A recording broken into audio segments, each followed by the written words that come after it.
Bismillahirrahmanirrahim. Assalamualaikum warahmatullahi wabarakatuh. Alhamdulillahi rabbil alamin. Nahmaduhu wa nasta'inuhu wa nastaghfiruh wa na'udzu billahi min shururi anfusina wa min sayyiati a'malina. Asyhadu an la ilaha illallah wahdahu la syarika lah wa asyhadu anna Muhammadan 'abduhu wa rasuluhu la nabiyya ba'd. Bersyukur kita kepada Allah Subhanahu wa taala pada malam ketiga Ramadan tahun 1443 Hijriah. Allah masih memperpanjangkan usia kita, umur kita, kesehatan kita dan keimanan kita. Sampai hari ini Allah masih memberikan semua itu kepada kita. Dengan harapan pun kita dari Ramadan yang pernah kita lalui sepanjang hidup kita, kita berharap lalu berikhtiar dengan maksimal. Mudah-mudahan Ramadan tahun ini adalah Ramadan yang paling terbaik yang pernah kita lalui. Salawat dan salam kepada Nabi Muhammad sallallahu alaihi wasallam. Allahumma shalli ala Muhammad wa ala ali Muhammad. Assalamualaikum ya Rasulullah, assalamualaikum ya Habibullah. Seorang qudwah hasanah kita, seorang nabi dan rasul yang syariat yang dibawa oleh beliau tak pernah usang, tak pernah basi oleh perputaran peradaban dunia sampai saat ini. Dan ketika kita kembali pada syariat yang dibawakan oleh Rasulullah sallallahu alaihi wasallam, sebuah kepastian dan kejaminan dari Allah Subhanahu wa taala, maka umat manusia ini akan kembali kepada fitrahnya. Umat manusia ini akan kembali kepada seperti apa yang diciptakan oleh Rasulullah, diciptakan oleh Allah Subhanahu wa taala melalui yang diajarkan oleh Rasulullah sallallahu alaihi wasallam. Bapak-bapak dan ibu-ibu yang dirahmati oleh Allah Subhanahu wa taala dan anak-anak yang luar biasa, duduk rapi, tertib dan tidak meribut insyaallah. Bisa? Bisa, alhamdulillah. Seperti yang diamanahkan oleh di Kota Pekanbaru, pada malam ketiga ini kita akan mempunyai tema bagaimana bulan Ramadan menjadi bulan tarbiyah, bulan pendidikan. Bapak-bapak dan ibu-ibu yang dirahmati oleh Allah Subhanahu wa taala, ada sebuah fenomena yang mungkin mudah-mudahan kita dijauhkan dari hal tersebut adalah umat Islam ini ketika berjumpa dengan Ramadan, maka malam-malam awal itu luar biasa penuh masjid kita. Ya kan Pak? Iya. Alhamdulillah. Melimpah, Ustaz. Melimpah. Sampai pengurus masjid berpikir bagaimana bangunan masjid ini diperbesar kembali. Iya. Namun ketika berjumpa pertengahan Ramadan, mulai hilang Pak. Ujungnya di akhir Ramadan. Ibarat tikus besar di awal, kecil di ujung. Mudah-mudahan fenomena ini tidak terjadi di masjid kita yang kita cintai ini. Namun ini fakta bahwa umat Islam terkhususnya di sekitaran kita, mungkin bahkan di Indonesia ini, punya fenomena bagaimana Ramadan yang mereka lalui, yang kita lalui adalah Ramadan yang hanya di awal malam pertama yang begitu luar biasa semangatnya. Lalu di akhir Ramadan hilang. Bukan jamaahnya yang hilang, jamaahnya masih hidup. Ada, tapi dipenuhi ke mall, kata ibu di belakang. Dipenuhi ke mall lagi. Dipenuhi di jalan-jalan. Seakan-akan Idul Fitri itu adalah hal yang sudah ada di depan mata, dan Ramadan ini yang sudah ada di dalamnya ia tinggalkan. Dan akhir Ramadan barulah pengurus mengatakan sepertinya tidak perlu kita bangun masjid kembali karena masjid sudah sepi kembali, sudah seperti semula. Fenomena ini adalah fenomena yang mesti kita pahami. Kenapa umat Islam saat ini melalui Ramadan ini dan Ramadan seperti itu? Bukankah Ramadan ini adalah bulan tarbiyah, bulan pendidikan? Seharusnya dididik umat Islam ketika berjumpa dengan Ramadan. Keluar dari Ramadan seharusnya lebih baik atau lebih buruk? Lebih baik. Lebih baik. Tapi jangan sampai akhir Ramadan pun, belum sampai akhir Ramadan, belum Syawal pun tiba, Ramadan pun sudah habis kita. Fenomena ini mesti kita kembalikan Shallallahu Alaihi Wasallam mengajarkan sahabatnya bagaimana sahabat itu dididik dan diajarkan oleh Rasulullah ketika berjumpa dengan Ramadan. Ini mesti kita ajarkan kepada keluarga kita. Ini mesti kita ajarkan kepada anak-anak kita. Karena kita umur yang mungkin hari ini sudah 50 tahun, 60 tahun. Siapa yang akan meneruskan generasi perjuangan agama ini? Tidak lain tidak bukan adalah anak-anak kita. Pertanyaannya, apakah kita ingin anak-anak kita, pemuda hari ini, anak kecil yang sedang mencatat di depan ini, mendengarkan ceramah ustaz di depan ini, adalah zaman di mana zaman itu pernah kita lalui, di mana bulan Ramadan pertama dipenuhi oleh jemaah di masjid, tapi di akhir Ramadan hilang, tak berbekas. Bukankah Ramadan ini seperti yang digambarkan oleh Allah Subhanahu wa taala di dalam Al-Baqarah di ujung ayat 183, la'allakum tattaqun. Kita memahami konsep bahwa ketika seorang muslim, ketika Al-Baqarah ayat 183 dipanggil dan kata ya ayyuhallazina amanu, ketika seseorang mengatakan asyhadu an la ilaha illallah wa asyhadu anna Muhammadar Rasulullah, keimanan yang ditancapkan ke dalam jiwa yang begitu dalam, ketika dipanggil oleh Allah Subhanahu wa taala ya ayyuhallazina amanu kutiba alaikumus shiyam, memang yang dibebankan kepada kita sebagai hambanya Allah adalah puasa. Puasa itu beban sebenarnya bapak-bapak dan ibu-ibu yang dirahmati oleh Allah Subhanahu wa taala. Dan beban inilah yang selama ini kita anggap adalah beban puasa Ramadan. Ketika orang memikul beban yang berat, bahkan 5 kali dalam sehari, ditambah tarawih, ditambah puasa di bulan Ramadan, beban bagi mereka. Siapapun manusianya di muka bumi ini, ketika dia memikul beban yang berat, ada masanya ia tinggalkan beban itu, lalu pergi meninggalkan dia. Itulah yang terjadi pada umat ini ketika dia menumpai Ramadan. Ramadan adalah beban bagi mereka. Ramadan beban bagi mereka ketika harus bangun sahur. Ramadan beban bagi mereka untuk bisa datang sholat subuh berjamaah. Belum lagi anak-anak kita yang masih terbeban dengan kehidupan Ramadan. Kalau Ramadan ini kita anggap beban, maka beban itu pasti kita akan tinggalkan. Dan itu yang terjadi hari ini. Lalu bagaimana Rasulullah Sallallahu Alaihi Wasallam mengajarkan kepada sahabatnya agar ketika Ramadan ini selesai, maka ujung akhir ayat ini la'allakum tattaqun itu ada. Kalau kita uraikan bapak-bapak dan ibu-ibu yang rahmati Allah Subhanahu wa taala, panjang perjalanan ini.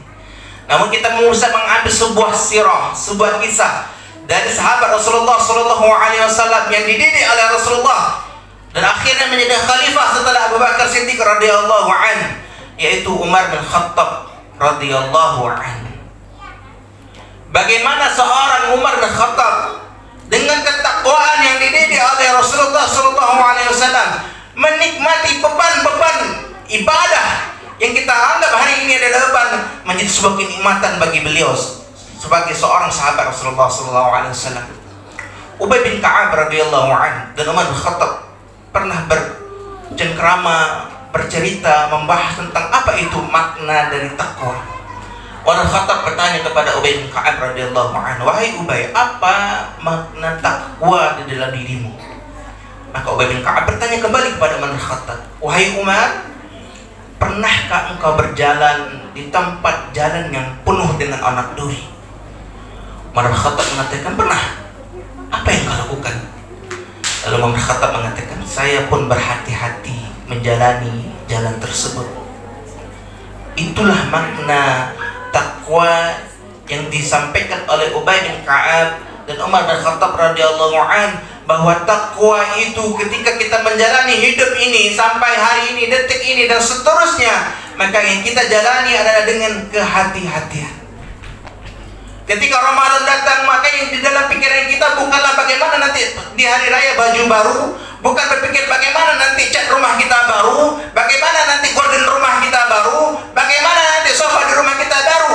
Tapi yang kita pikirkan bagaimana ketika keluar dari Ramadan adalah takwa yang baru yang tidak pernah ada sebelumnya dalam dada kita.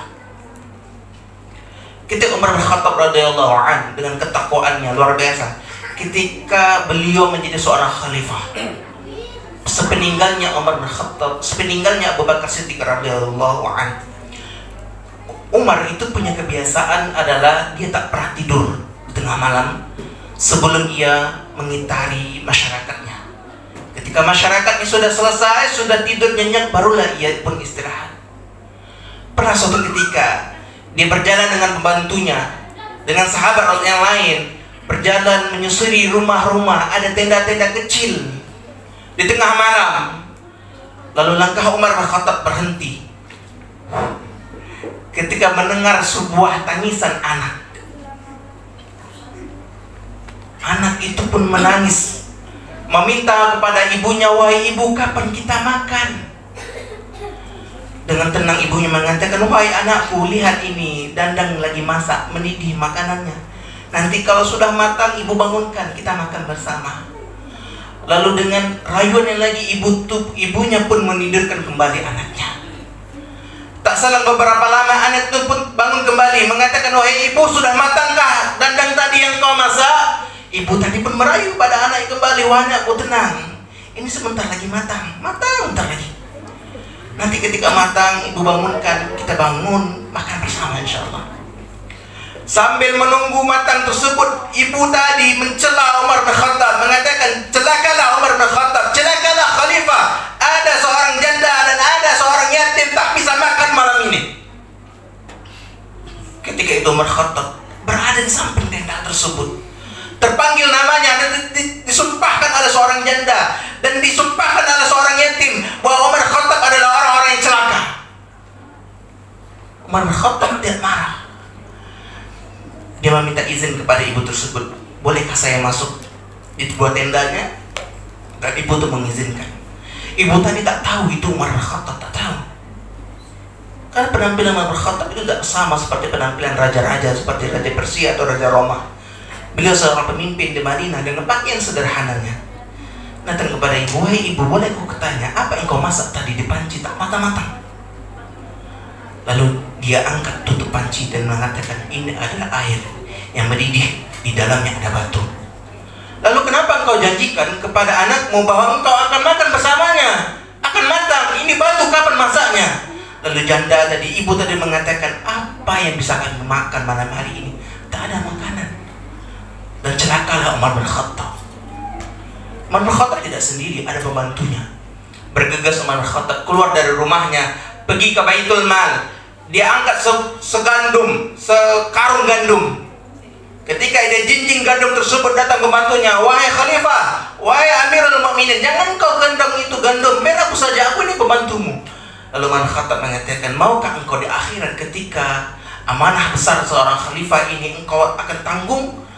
Ketika itu adalah aku sebagai menjadi seorang khalifah. Dia antar gandumnya, datang ke rumah ibu tadi, dimasaknya di gandum tersebut di panci, diaduknya gandum tersebut sampai matang. Lalu ketika matang, ia bangunkan anaknya yang tadi, bangun, sambil menyuapkan anaknya itu, sambil menyuapkan makanan gandum kepada anaknya tadi. Umar bin Khattab, ibu tadi pun masih mencela Umar bin Khattab, "Celakalah Umar, celakalah Umar, celakalah Umar." Ibu pun tak tahu kalau yang orang yang mengantarkan gandum pada malam hari itu adalah Umar bin Khattab radhiyallahu anhu. Bukan Umar bin Khattab adalah khalifah yang jelek, khalifah yang buruk, tidak. Peradaban besar Persia tutup di zamannya Umar bin Khattab radhiyallahu anhu. Ketika kerajaan itu tutup, banyak harta rampasan perang dihadapkan kepada Umar bin Khattab radhiyallahu anhu. Bagaimana di situ ada mahkota, ada berlian, emas yang luar biasa banyaknya. Di depan Umar bin Khattab disampaikan kepada Umar bin Khattab, "Inilah kekayaan dari Persia." Apa yang akan Umar bin Khattab? Umar bin Khattab menangis. "Ini bukanlah kemuliaan," kata Umar bin Khattab. "Kalau seandainya harta ini ada kemuliaan, maka kemuliaan itu lebih pantas ketika didapatkan ketika Rasulullah SAW hidup. Kalau ini kemuliaan, maka pantaslah Abu Bakar Siddiq radhiyallahu anhu lebih baik daripada diriku mendapatkan kemuliaan ini." Dan kenapa Persia itu tumbang, tutup, dan antar rampasan perang itu berlimpah ada di zaman Umar bin Khattab. Umar bin Khattab itu begitu luar biasa dermawan, hartanya begitu luar biasa, Peradabannya Madinah itu luar biasa. Mesir sampai ketika zaman Umar bin Khattab radhiyallahu an. Persia tutup di zaman Umar bin Khattab radhiyallahu an. Sampai luar biasa pembukaan Islam ini, sampai Umar bin Khattab mengatakan kepada panglimanya, kepada pasukannya, sudah, kita cukup. Kita tidak lagi membebaskan daerah-daerah yang lain. Kita cukup yang sudah ada. Lalu panglima mengatakan, kenapa harus cukup ya Umar, ya Amirul Mukminin? Kita ini sedang kuat-kuatnya. Kita bisa membebaskan daerah ini, kita bisa membebaskan daerah ini, kita bisa membebaskan ini, agar Islam ini syiar kemana seluruh penjuru bumi ini. Tapi Umar Khattab katakan tidak. Kita sudah besar, ibu kota di Madinah. Kita tidak ingin lebih besar daripada ini. Kenapa? Kenapa wahai Umar? Apa yang kau lakukan wahai Amirul Mukminin? Lalu Umar Khattab mengatakan, seandainya ada kambing, kambing itu digembala oleh tuannya, lalu kambing itu terpeleset di ladang yang mana ia biasa makan, digembala oleh tuannya, aku tidak bisa menjawab pertanyaan kambing tersebut ketika berhadapan di hadapan Allah. Aku pernah terpeleset di ladang di zamannya Umar bin Khattab radhiyallahu an.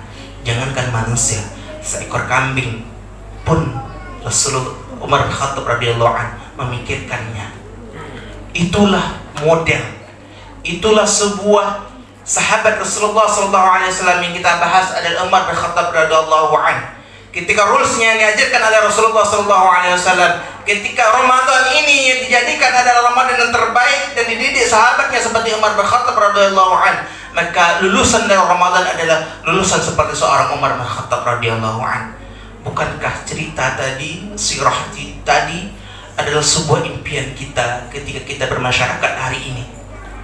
Kita memimpikan seorang pemimpin yang saleh, yang ia mendahulukan masyarakatnya dibandingkan mendahulukan dirinya. Masyarakatnya mencintai pemimpinnya seperti pemimpin pun mencintai masyarakatnya. Dan itu ada ketika kita berada di bulan Ramadan. Karena Ramadan adalah bulan tarbiyah kita. Ramadan adalah bulan pendidikan kita. Maka ajarkan kepada anak-anak kita hari ini, jangan beratkan kepada mereka itu Ramadan, tapi buatlah Ramadan itu sebuah kenikmatan yang bisa mereka membekas dalam hatinya, agar nanti dia membangun peradaban yang baru, peradaban yang maju lagi. Mereka punya sebuah kenangan indah ketika bertemu dengan Ramadan. Jangan bebankan mereka dengan Ramadan ini. Ajarkan ia, ajak dia ketika bangun sahur, bukan bangun sahur, tidak, tapi peluklah ia, ciumlah ia. Pelukan hangat seorang ibu itu membekas di kepala kita sampai detik ini. Saya yakin dan percaya, ciuman hangat seorang ibu membangunkan sahur anaknya itu membekas suatu saat nanti ketika ia membangunkan anaknya nanti. Seorang ayah pun demikian, ketika anaknya merengek atau meminta makan pada siang hari begitu terik matahari, jangan larang dia, jangan marahin dia, tapi ajaklah dia bermain. Anggaplah Ramadan ini ada tempat dia bermain, tapi jangan bermain game, itu jauh. Game tidak menghasilkan apapun. Bermain, main kuda-kudaan boleh, main gambar-gambaran boleh. Kalau anak-anak ya, tapi kalau remaja jangan diajarkan gambar-gambar, beda lagi. Mudah-mudahan itu bisa diambil oleh diri saya sendiri khususnya dan umumnya Bapak dan Ibu yang dirahmati Allah Subhanahu wa taala. Mudah-mudahan Ramadan ini alhamdulillah malam ketiga dari Ramadan luar biasa, jemaah kita menumpuk sampai keluar, insyaallah sampai keluar, sampai bahkan lampu pun tak kuat lagi kita kan, saking penuh sesaknya mati lampu, saking banyaknya kita. Mudah-mudahan ini terus bertahan sampai di akhir Ramadan. Dan mudah-mudahan jamaah dari Masjid Darul Muttaqin keluar dari Ramadan ini mempunyai keimanan dan ketakwaan yang jauh-jauh lebih baik daripada Ramadan yang pernah kita lalui. Subhanakallah bihamdika asyhadu an la ilaha illa anta astaghfiruka wa atubu ilaik. Afwan minkum. Assalamualaikum warahmatullahi wabarakatuh. Waalaikumsalam warahmatullahi wabarakatuh.